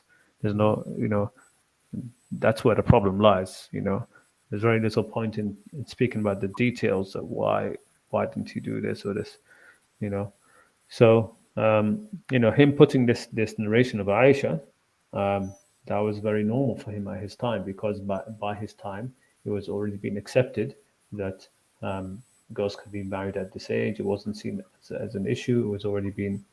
It was promulgated as this was something known about the seerah, about the Prophet. So he put it in the chain that he found. all right. How about when he said that he memorized 300,000 hadiths? I cannot accept that even it is possible. Who said this? Because this is absolutely, for me, it's a fabricated story. It is absolutely lie. And he threw away all those hadiths, because they were all fabricated according to him. He just collected 7,000 of them. So how can Again, who knows? I mean, I don't think he meant it in that sort of way. And people can memorize these kind of things.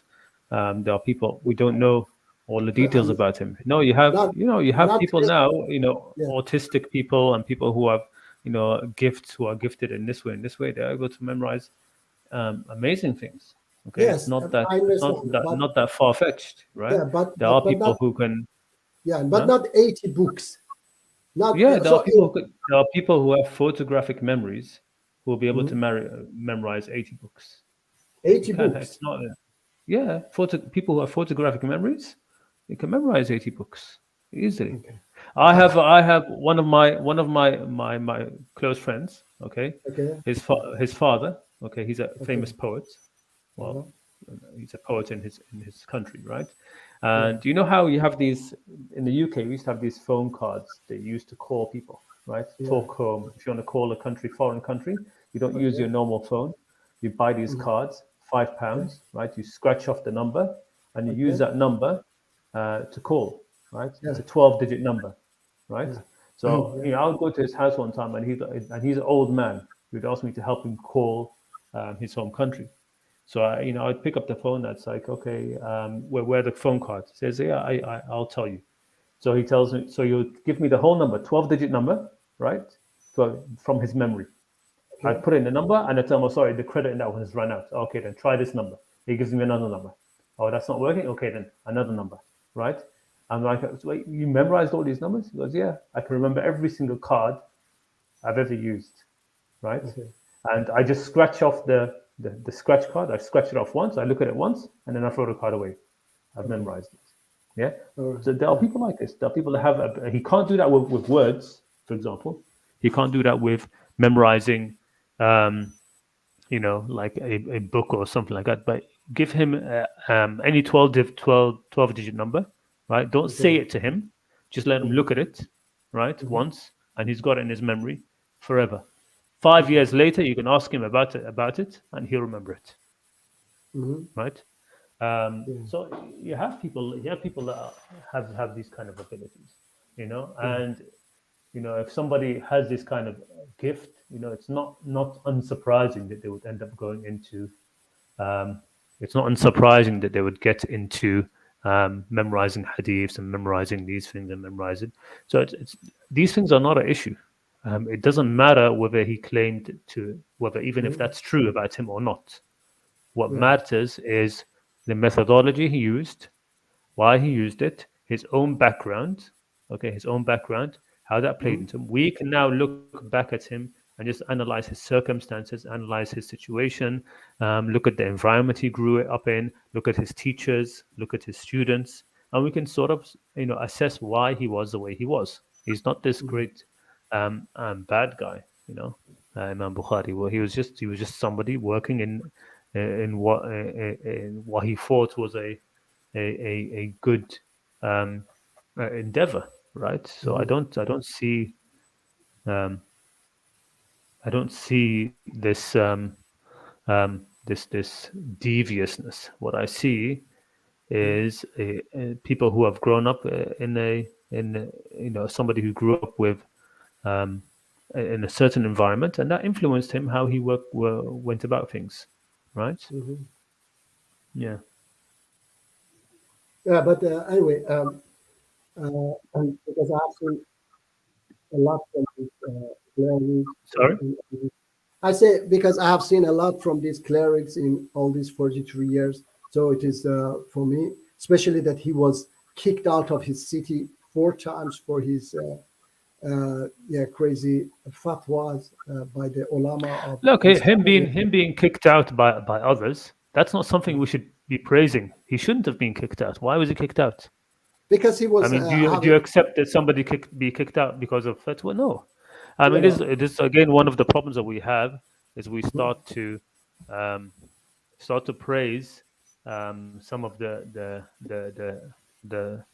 actions of either the enemies of who we want to praise, or the opponents of who we want to demonize. We started like the one thing I really despise, for example, is the praise we give to Imam Malik for kicking out people from the mosque. Right? People talk about this. Oh, like the thing that about the person who came to ask Imam Malik about Ar-Rahman al-Arsh istawa, that the almost was sat on the throne. Right? So somebody came to him and Malik asked him, and it's just a questioner. Somebody wants to learn, right? This issue came up. He said, "Let me go ask Imam Malik." He goes to the Prophet's mosque, not Imam Malik's mosque. It's not his own mosque, right? He goes to the Prophet's mosque. Imam Malik is there. He asks him. Imam Malik's quiet for a while. He starts to sweat or whatever, as they say. And then he says, "Look, you're asking about this is bid'ah." And he has some people throw him out the mosque. And we praise this. We say, "MashaAllah, I'm Imam Malik." No, he's not MashaAllah. no, It's one no, of his that's sins. He has no right to throw somebody out the Prophet's mosque, out of any yes, mosque. no, I understand, but yes, It's but not his dad's yeah, mosque, right?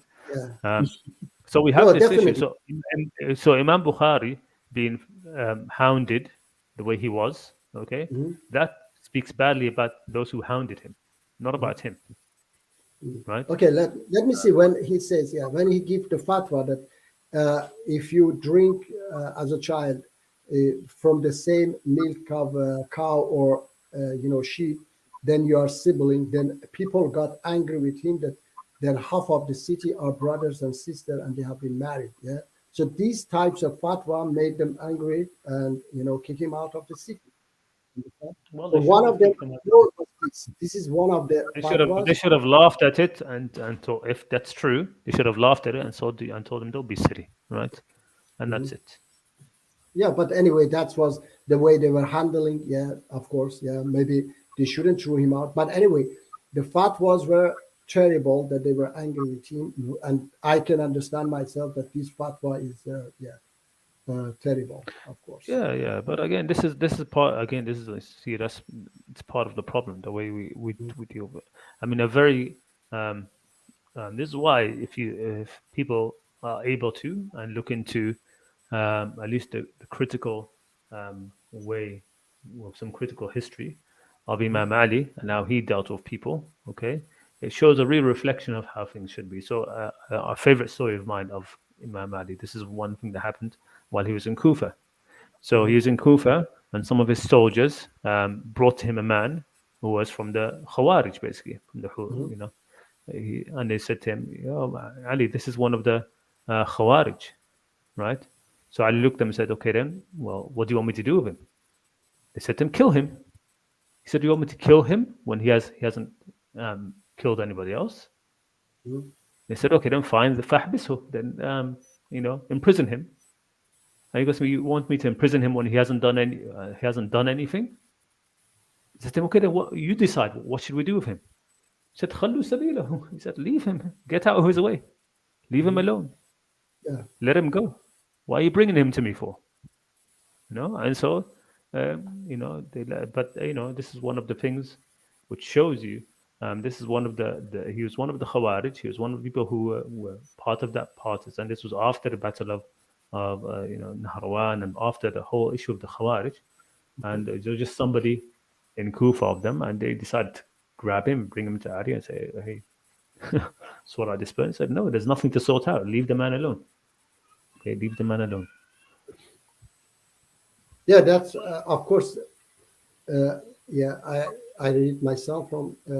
And of course they grabbed him because he was saying what they were saying, right? He was this man of the Khawarij was trying to teach that, right? He was trying to basically he was saying, they didn't just fight, they didn't just like, they heard him engage that, but that doesn't matter. It doesn't matter. It's what you do that mattered. Yeah, but anyway, yes. So, well, I myself, whatsoever, I blame also them, not only the narrator, but those who. This is my opinion that they shouldn't. Yeah, look, no, I'm not saying that they are blameless. I'm not saying they are blameless, but I'm saying you should understand the difference between somebody who is in a position, also to understand that a lot of the fault comes from venerating them afterwards. It's the veneration that's put on people later that really creates the problems that we see. It isn't so much that somebody says something that's silly; it's that other people believe him, right? It isn't so much that somebody fabricates a lie; it's that the lie is believed. Okay, these things are what perpetrate. But in terms of that there is a lot of blame that comes on these, because when you on these imams and these scholars, because when you're going to speak in the name of the religion and the deen and these things, you have to be able to make sure that you are actually speaking in the name of religion and deen, and not mixed what you have with shaitan.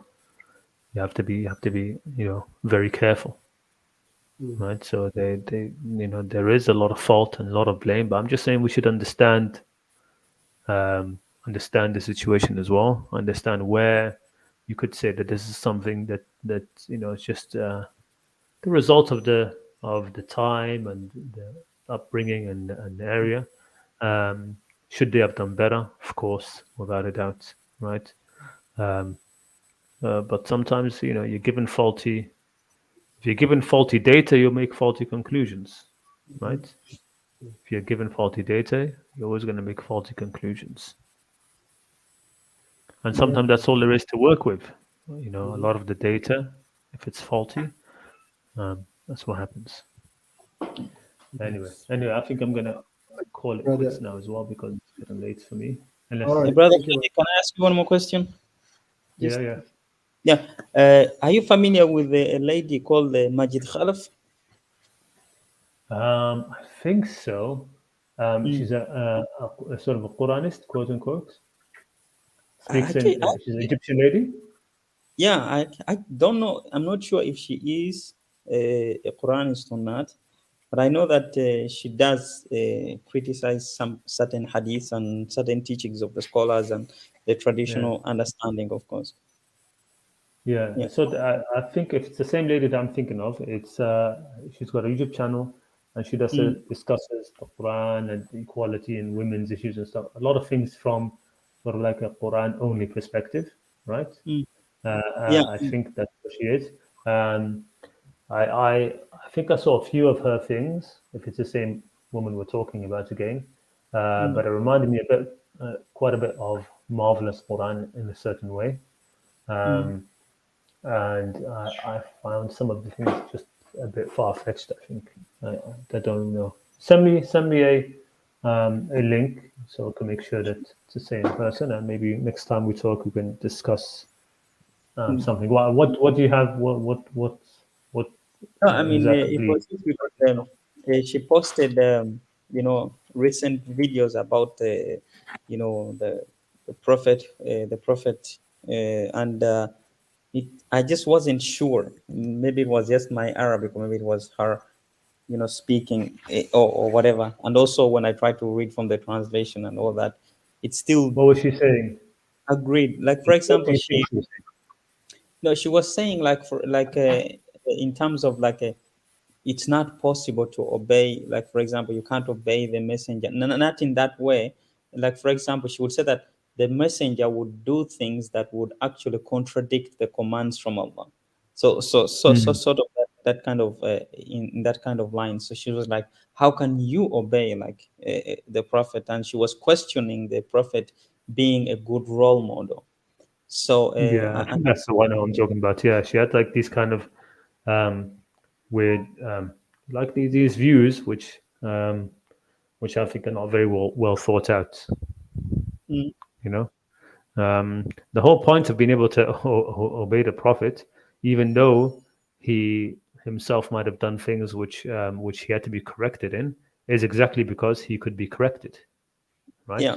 That's why, because he could be corrected. That's why um, obedience to him was mandatory, right? Yeah, because So I was wondering if she had if she had transitioned out of Islam, like okay, not to do takfir on her, not in that way, but rather to she had, like for example, the way she was speaking, I sort of got that feeling that, for example, she had left that stuff behind. Like it's like a sudden transition, a sudden transition immediately with her. It seemed like she's speaking like an ex-Muslim, like how an ex-Muslim would yeah, speak. Like yeah, she would not refer to the prophet by a prophet. She would refer to him by the name Muhammad, just yeah, bluntly. And she mentioned, for example, in one place where she said that Muslims believe that Muhammad is the messenger of Allah. If that, then da. That that sort of line yeah, of yeah. speaking, and I wasn't sure if she had or not, or it was kind of Yeah. I mean, ambiguous. the thing about it, there's a lot. When you hear something like this, what comes to Mm, my mind is there's a lot of history that's worked up to that. So there's a lot of she's speaking on things and having built up on other views, right? So mm, like the way she's made some other prior conclusions, she's built them up, and now you're sort of like seeing her like part of the way, and so it looks very strange. So yeah, like if I was going because to look at it, I would have to like go all the way back and to see, okay, what is she basing everything back on? Like where is she starting off?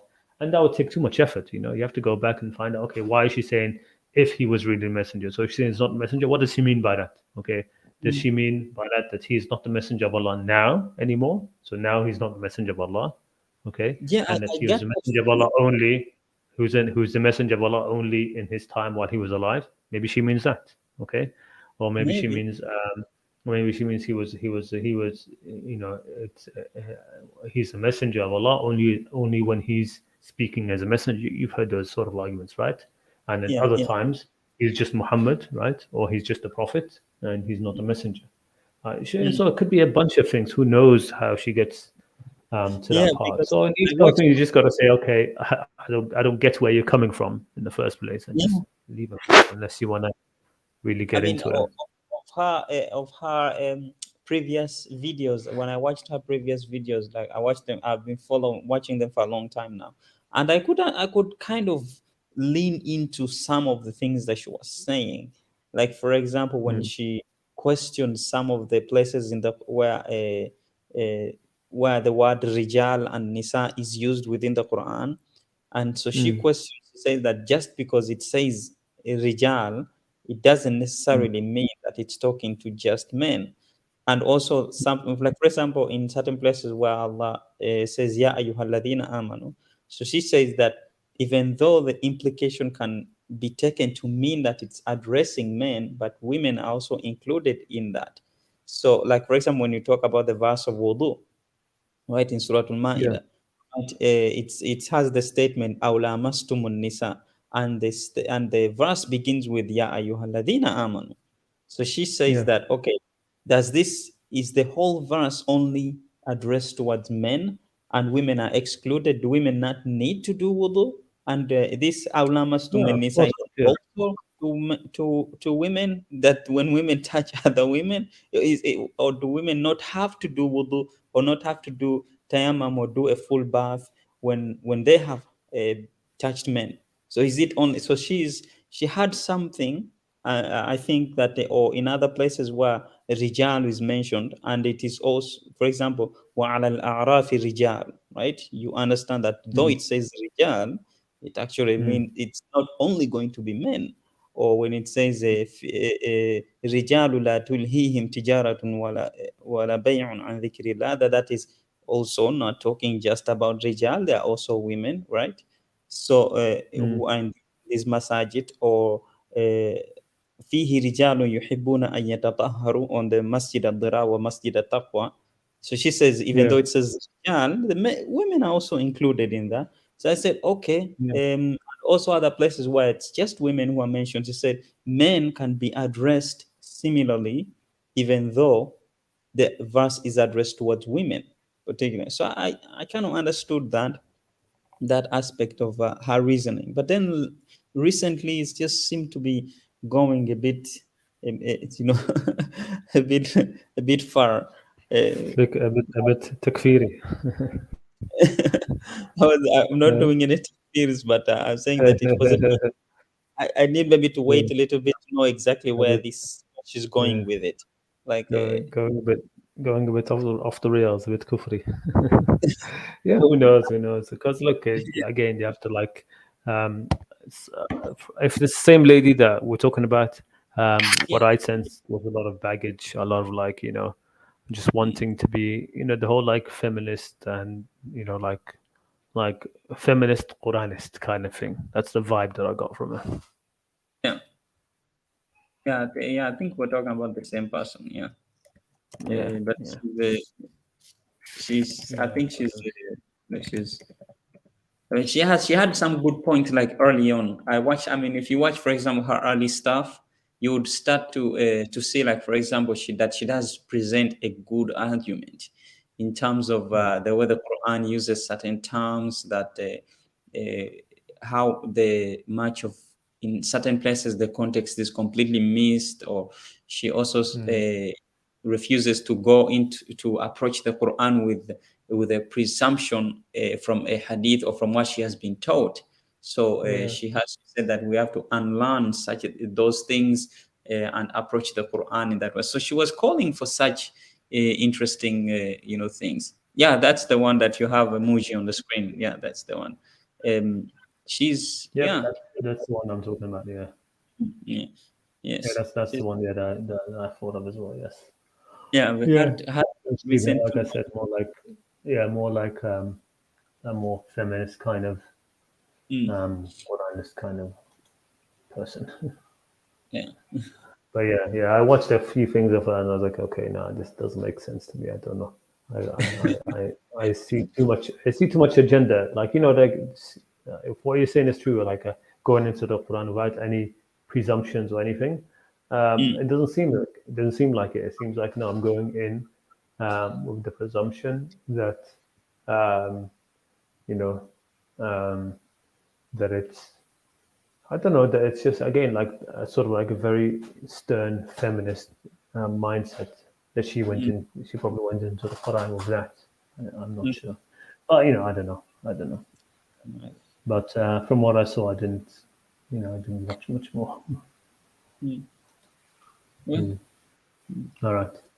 Okay, cool. Gotta go now, guys. Muji, thanks for having me on. Rashid, good to see you. good to see you too. See you guys. Muji, I'll see you. Yes, I can't hear you. I think you're muted. Muji. Yeah, sorry. Thank you, my brother Khalid. No problem. Yeah, I think Welcome. all the time maybe you're muted for a while. I'm not sure. Yes. No, I was muted because I didn't want to make noise while you were talking. Yeah. Yeah, no But problem. anyways, thank you for joining us. And inshallah, No maybe problem. you are going live next week. Inshallah, perhaps. I should do. Yes, I should do. Inshallah. Okay. Because you said Sorry. you said every second week you will go Yeah, live. I want to do it every second week. I want to make it regular in that kind of way. Inshallah. So next week, inshallah. Inshallah. Okay, All guys. right. Thank you, my Yeah. brother. Thank you. Assalamu alaikum. Assalamu alaikum. Wa Thank alaikum you. assalam wa rahmatullah. Thank you. Yeah. All right, yeah, brother Rashid. Yeah, just now Yes. we I think Yeah. that I'm going to. also, yeah, of course, Yeah. no problem. And it was just, brother Ben was nice. Thank you for being there. And there was somebody who started to insult, and unfortunately, I should block him. He was Who? GMOENG. Yeah. Okay. He started to say this guy has a brain of stone, such things, and I didn't like the way he was I talking. didn't see this Nekmetin. He started. I can see that he wrote some stuff to begin up with. He wrote the Sufis are not Muslim. Is Martin joining? Allah is two kings. Will Rashid joining? And who is Ibrahim? So I don't. And then he disappeared. I don't know. Yeah, it was anyway. It was he wrote, "Sufis are not Muslims." Okay, come on, Mr. God, who are you to call people not Muslims? All right. Anyway, do you know anything about Sufism? Because I don't know much about them. I mean, I know that they have the different tariqas, and they have certain beliefs about. I mean, about their spiritual leaders, and they're really more best. They're more best towards sort of like a spiritual aspect and esoteric aspect of Islam, and they're not too much about the traditional Sunni sort of that fundamentalist mindset. They are more chill, in their way of thinking. They're not. They're all about connecting the soul. They're not. They're all about. They call it tasawwuf. It's also Sufi. Dancing and so on. Some groups do the dancing, but they are more interested in the spiritual aspect of the deen. So something like let me see, Hare Krishna. Hare Krishna also, they are just dancing, and they are more thinking about this type of happiness and so on. Anyway, yeah. But anyway, so you cannot call people non-Muslim just because this guy. That's not enough. No, this guy is very strange. He says. All right. So thank you, my brother Rashid, that you are here, and we would like actually mostly to have that question now. We don't have much questions. Yes. Okay. Well, thank you for joining, my brother. All right. Assalamu alaikum. Assalamu alaikum wa rahmatullah, my brother. All right. Take care. See you next week, inshallah. Thank you. Take care. Bye bye. Assalamu alaikum. All right, everybody. If there is no any question, then I also will say and take care, everyone, and see you next week. But before I go,